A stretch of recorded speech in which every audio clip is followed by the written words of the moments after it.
అయితే విద్యకు సంబంధించి అంటే చాలా లోటుపాట్లు ఉన్నాయి. అయితే మీ వరకు విద్యకు సంబంధించి ఏ ఏ విషయాల్లో ఇప్పుడున్న గవర్నమెంట్ ఫెయిల్ అయింది అనుకుంటున్నారు?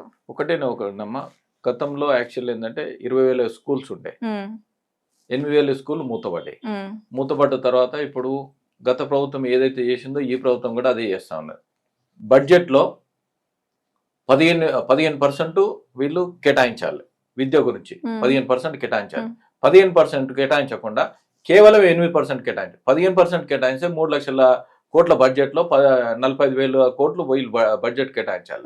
ఎక్కడ 8% కేటాయించి 24,000 కోట్లు. 24,000 కోట్లు కేటాయించినప్పుడు విద్యను ఏ విధంగా, ఇప్పుడు విద్యా మంత్రి ఎవరున్నారు? మన రేవంత్ రెడ్డి గారు, సీఎం రేవంత్ రెడ్డి గారు విద్యామంత్రి ఉన్నప్పుడు ఆయన ఎక్కడ విద్య మీద దృష్టి పెడతలేడు. ఇంకొకటి ఏంటంటే, గతంలో వీళ్ళు గవర్నమెంట్ రాగానే ఒక సబ్ కమిటీ వేసారు.